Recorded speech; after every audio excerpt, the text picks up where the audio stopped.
Welcome to Child Action Incorporated's Provider Orientation.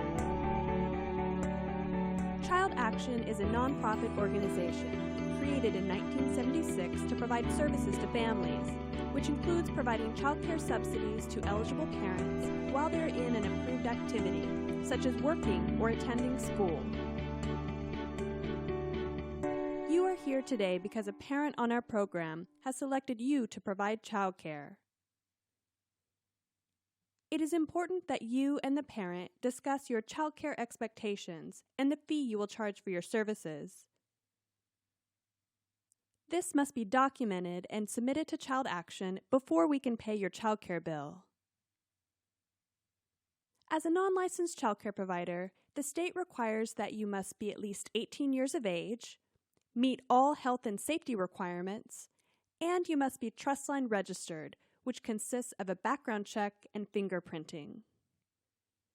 However, Trustline is not required if you are the aunt, uncle, or grandparent to the child.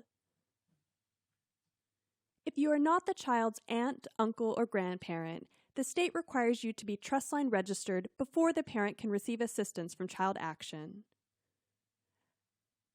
Child Action will issue payment to you for your child care services on behalf of the parent. However, Child Action is not your employer. You are an independent contractor that has been hired by the parent, and you are responsible for filing and paying taxes on the money you receive for your services. As an independent contractor, if you receive $600 or more in child care payments, you will receive a Form 1099 at the end of the year. Form 1099 shows the total amount Child Action paid you on behalf of the parent. Child Action will report this amount to the IRS and State Franchise Tax Board. You are responsible for filing and paying taxes on the money you receive for your services. Please consult a tax professional to learn how being an independent contractor will affect you, and so that you will be prepared to pay your taxes at the end of the year. A tax professional can help you set up your business records appropriately. This is important because you may be eligible to claim deductions on your tax return for business expenses. If you do not pay your taxes, you may owe the IRS and Franchise Tax Board hundreds, even thousands of dollars. The IRS will take action to collect unpaid taxes, which may include garnishing wages or confiscating property. Because you are an independent contractor, Child Action cannot verify your income, hours of work, or employment, and you are not eligible for unemployment benefits if you stop being a provider. Also, you cannot use Child Action as a reference, such as for loans or housing. Child Action is required by law to report your earnings to the State Employment Development Division for the purpose of child support enforcement. As an independent contractor, you decide how much you will charge for services. Child Action will pay you on behalf of the parent based on your rates, the hours of care you provide, and the state caps or payment ceilings. Caps are the maximum amount Child Action is permitted to pay and are determined by the California Department of Education.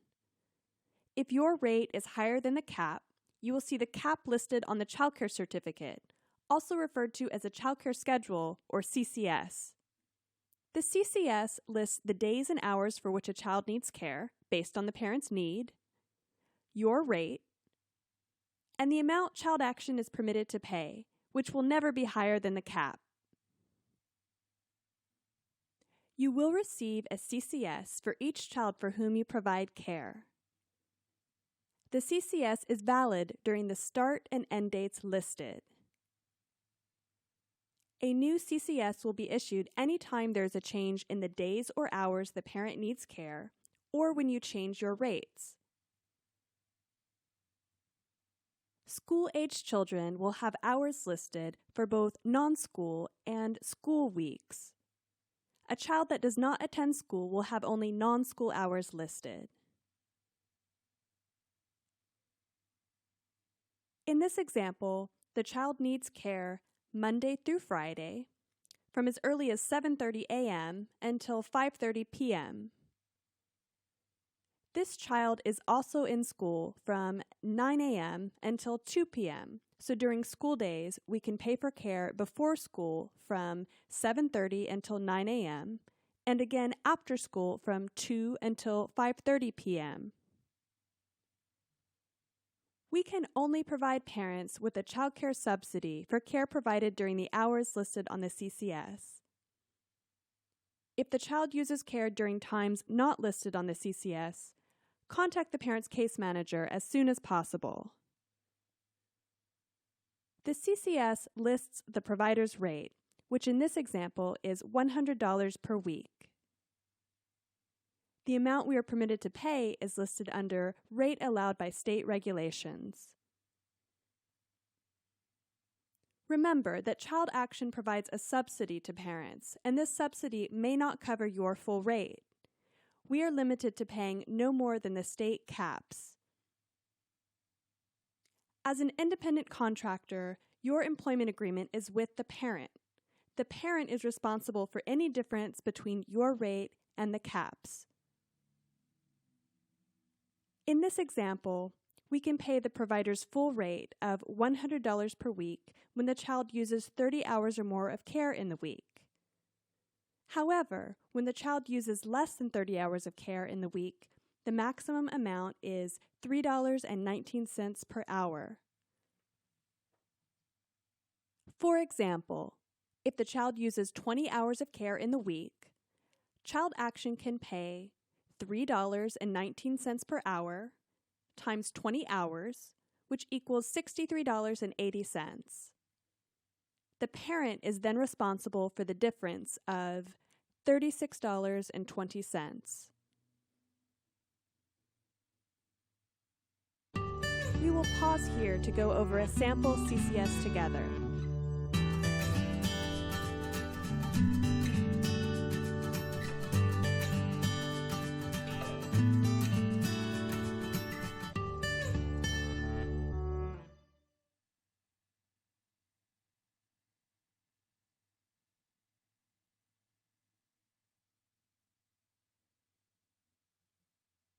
Attendance forms are used by parents and providers to record the hours of childcare children use each day.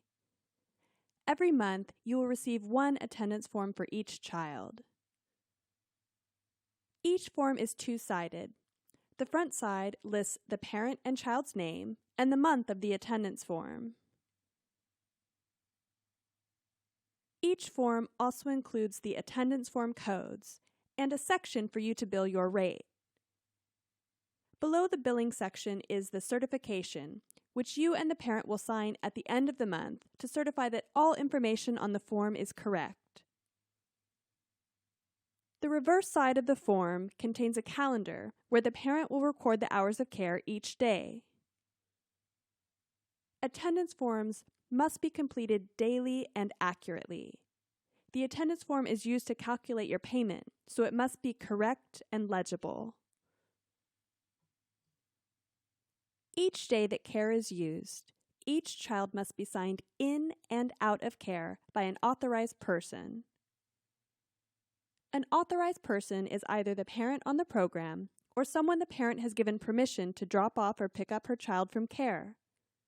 The parent must provide Child Action with a list of persons authorized to sign the child in and out of care daily. For example, if the parent drops off her child at your home at 7 o'clock in the morning, she will write in the time in box 7 a.m. When she picks up her child at 5 in the afternoon, she will write in the time out box 5 p.m.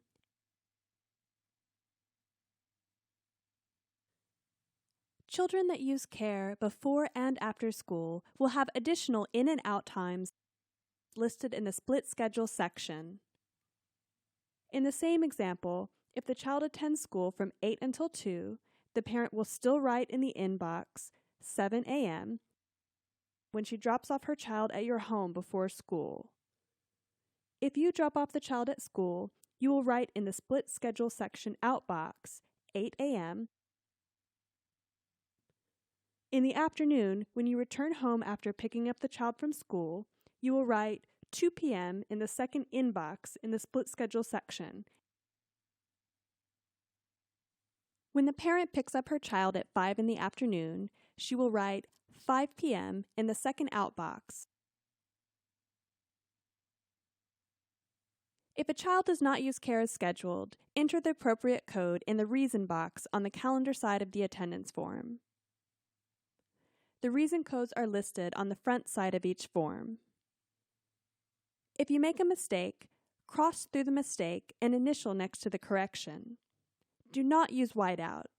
Attendance forms marked with whiteout cannot be paid.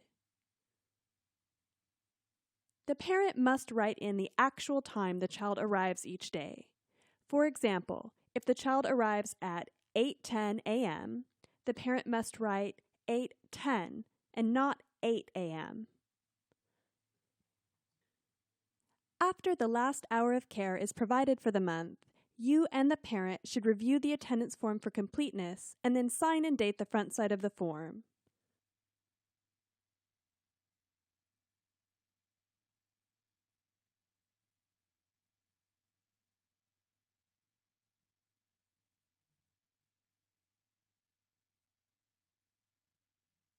Incomplete or inaccurate attendance forms cannot be paid. Complete the billing section with your rate. Make sure that you bill your actual rate, not the cap. You can then submit the form by mail or in person at your designated Child Action office. Attendance forms are due by the 15th of the month following care. For example, if you provide care from September 1st through September 30th, the attendance form can be submitted after care was provided on September 30th, but no later than October 15th. Payment staff calculates payment by comparing the hours on the attendance form to the CCS. Once approved, the payment amount is sent electronically to our fiscal department. Fiscal then electronically transmits the payment to your bank account or Skylight account. All providers are required to have direct deposit. If you do not have a bank account, you can sign up for a Skylight debit account. You will learn more about the Skylight debit account in your individual appointment at the end of this presentation. Remember that Child Action can only pay for care for which the parent is eligible as listed on the CCS, care that has been properly documented on an attendance form, and care that does not exceed the caps. We cannot pay for care outside of the parent's need as listed on the CCS, transportation or meal charges, or absences or care not used. Child Action may refuse payment if the attendance form is received after 5 p.m. on the 15th of the month following care, if attendance forms are incomplete or not signed, or if any information on the attendance form is falsified or forged. Make sure that the parent signs the attendance form daily. Record only actual times the child arrives or leaves care. Also, make sure that you sign the certification section on the front of the attendance form only after care has stopped for the month. At no time can any part of the attendance form be completed in advance. Do not copy the times listed on the CCS onto the attendance form. Again, record only actual times the child arrives or leaves care. Do not record care on the attendance form that you did not provide. And do not sign the attendance form for the parent or allow the parent to sign for you. Contact Child Action if the hours of care the child uses do not match the hours listed on the CCS, if the child stops using care, or if the child is absent for 3 or more days in a row. We will pause again here to complete a sample attendance form together.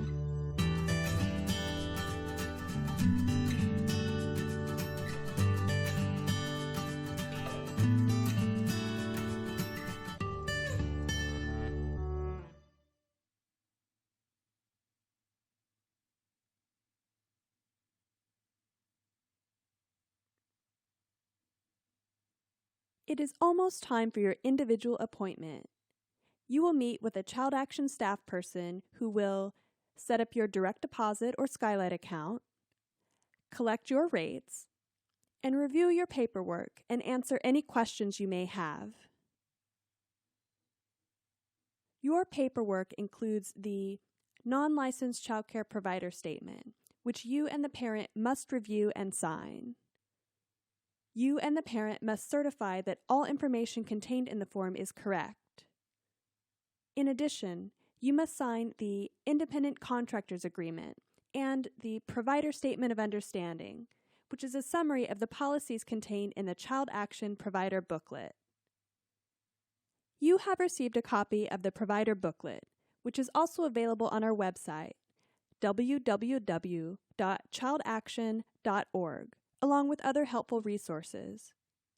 If you have questions about the policies contained in the booklet, please contact Child Action Provider staff.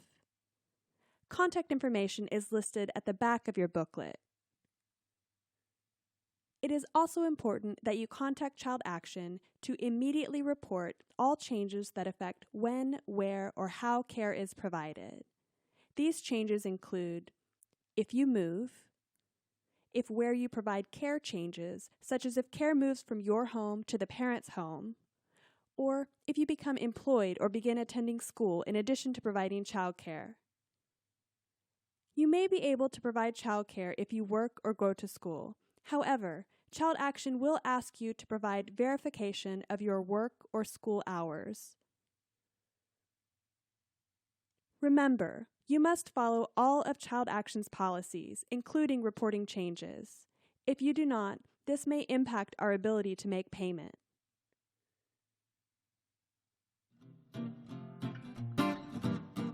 It is now time for your individual appointment. Please wait here until your name is called.